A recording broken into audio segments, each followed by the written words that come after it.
house is worth, the contract crafting, the negotiations, the inspections, the potential second negotiation about those inspections, the mortgage process, the attorneys, the titles, et cetera, et cetera, et cetera.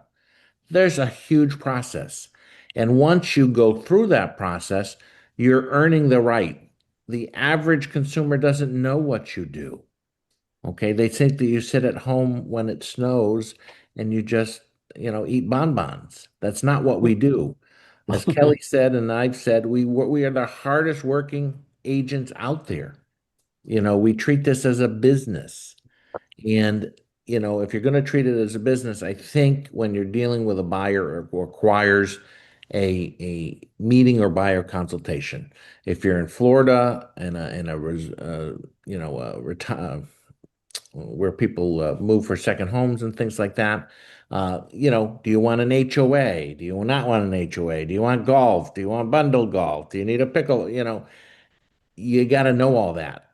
Okay. And that changes when you're in Florida, that changes things a lot. You can have a single family home and with no fees, but some of those monthly fees can go up to, I've seen some for $2,000 a month, Mhm. HOAs and things. So those are the conversations you need to have. And when people come from different areas, they don't know all this stuff. You know all this stuff. Okay. And if you just meet them and have them try to sign something on the hood of your car, it doesn't work very well. So I would start for 2026 having buyer consultations, show them their value. Okay. I also, grew up knowing that when people questioned your value, when they pushed on commission, they didn't see the value. So how do you fix that? You go back to what you do. Okay. Oh, I don't think you're worth 3%. I'll pay you 2%. Well, I don't work for 2%, but let me go through again what I do. What parts of it don't you want? I mean, there's easier ways to say that or whatever, but they have to see what you do. Okay. The in this consultation is that buyer broker paperwork. Okay, the hiring paperwork, the showing paperwork. And you can do that paperwork on a case to case. I'm showing you 10 houses. We can literally sign up for these 10 houses. If I'm going to be working with you on these 10 houses, then I expect to get paid. Or we can do it for, 6 months. I'm your realtor. Tell you what, take it home. We have to get this stuff signed the first time we're going out for houses. This was just a bio consultation. Take it home, read it over, and we'll sign it next week when we go out to look at houses or whatever. Okay, it's not crazy paperwork to sign. It's cementing the relationship that you have. Okay, and that's important. I'm not sure in states that have had changes. There are state officials going out and seeing if people do it right. They're waiting for consumers to start complaining. So you have to do it right. And I think it starts with a buyer consultation. Then you control the narrative. That's what a business person does. Okay. Again, I want you to go back to your thought process. The whole law change, the whole change with these commissions was because the agreement is between the buyer and the agent, not necessarily, it is not defined by that seller. The seller has nothing to do with your compensation per se. And that's what the lawsuit was all about. They want that separation. So when I know there's still agents that are showing houses that call up. How much is your seller offering? How much are they offering? Kelly said, I've said, everyone's said, who cares in theory?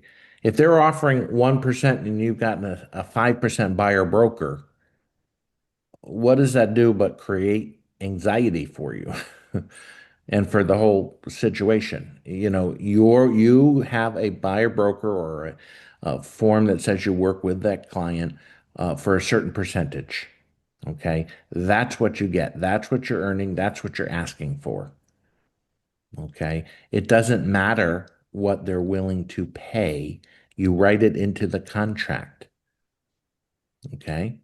You put the addendums on and request the buyer's requesting that this get paid through the contract. Now, there's lots of ways that you can pay for it. You can ask for it directly, you can throw it into closing costs, or sometimes people have to pay an extra 0.5% or 1% or whatever.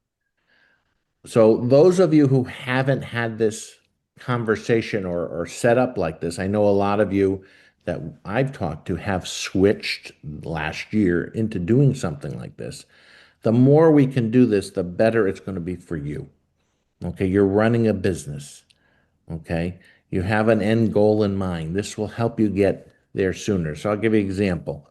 So when we in Connecticut, which we've always had buyer broker, there was a trend before the lawsuit that the compensation was getting. There were a lot of 2.25s, a lot of 2.5s, but there were a lot of twos. Okay, so you sell 10 houses at 500,000 at 2%. The gross money in your money and the company's money is $100,000.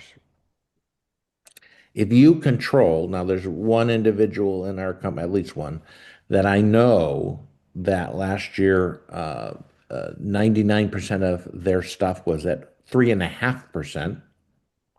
So on one deal, it's a $10,000 at 2% or a 17,005 at a 3.5. So this one individual sold about 16 houses, 15 were at 3.5, one was at 2.5. 15 at 3.5, one at 2.5. Been in business 4 years. Knows what they're worth. So I have a question. Yeah.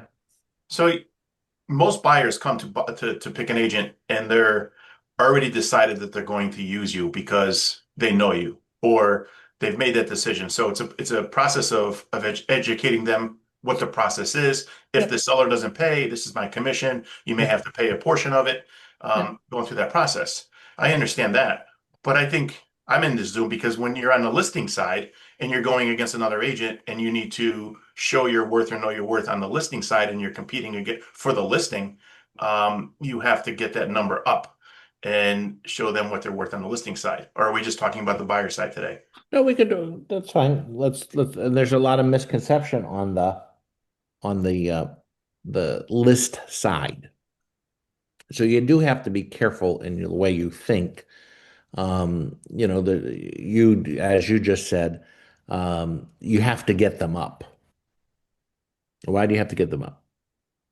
Because that 0.5% or that additional amount adds up at the end of the Oh, you're year talking about when you get a contract. when you get a listing contract, listing agreement.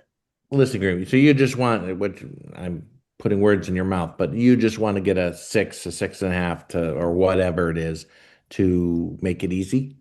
No, I think I'm not even presenting sixes anymore because it got to a point in our industries that what do you charge for commission? And you're saying, okay, 3%.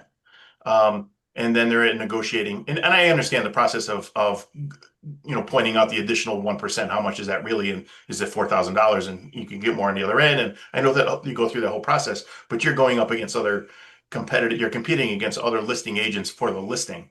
So you got to get it up there and at the same time presenting to the person selling their house that they may have to pay the buyer's side or it may come up and or what portion do you want to put on the contract that you want to pay. Yep, So yep, yep, lately yep, it's yep, been yep. paying, hey, I don't want to pay anything. I just want to sell for 2.5% or whatever, and we'll address that when an offer comes in. So you got into the dirty part, which is there are lots of ways to present the listing contract. So we have, let's just say it's 75%, well, let's say it's 50-50. 50-50 of the contracts that I've said, it's more than 50. So it's 75% of the contracts I see have it the old way. Okay, so I'll see a 6%, a 5%, or 6.5%, and a portion is coming to the list side, and a portion is going to the sales side. Okay, so you can in the listing contract you can clearly see the definition. In Connecticut, most of them allow you to tell the other side what you're willing to pay. But in theory, I can make a good case that you have no idea what you're willing to pay. If someone gave you a $100,000 over asking price, you're going to pay more than the 2% you just agreed to pay, or 2.5% you agreed to pay, if that's what the buyer is requesting. But I see contracts that were 150,000 over asking where the buyer didn't want the commission in the contract. They paid their entire commission by themselves because they wanted to win the contract. So there's a lot of things that can happen. Um, and so 25% of the agents that the contracts I've seen are what the Connecticut does a good job of separating now is I charge 3%, and I don't care what you offer the buyer broker, it will be in the contract. Now that in theory is that should be an easy in sellers, that should be an easy discussion to have. Because they're waiting for that 6%, 5%, 3%, whatever. And when you're starting to talk in threes, okay, 2.75, 3.5, um, don't worry about the buyer broker. It will be addressed in the contract.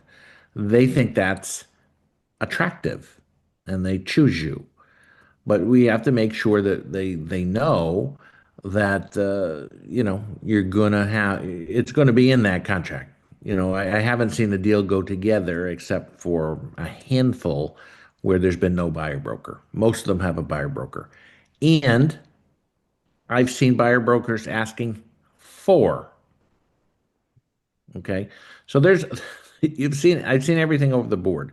What I'm saying is, in today's day and age, with the inflation, the way things went over the last 5 years, there is, in my opinion, there is no way on either side that you're not worth at least three, if not 3.5, if not four. And I'm going to give you an example. In 2025 and 6 and 7 was not a wonderful market. Okay. Jody was in control of a training facility where all the new agents went to this training facility and they were taught what we wanted them to learn and taught what to say. Their listing side commissions, what were they, Jody? Well, the listing side was always six, at least more. They would have a list, a lot of them, for the things that they do. And sometimes it was up to seven, eight, but most of the So in a time, bad never below six. and not a bad in a bad market, they were getting sevens and eights. Okay, because that's what they were told was the cost. So all I'm saying is you'd have to treat this as a business. And whether you're so I'm not sure I answered your question, Dave, but I do think we have an obligation to fully explain the commissions to them. So whatever you charge, 3.5, 4 on your list side, that most of the time, 99% of the time, the buyer's side is going to ask for some type of payment.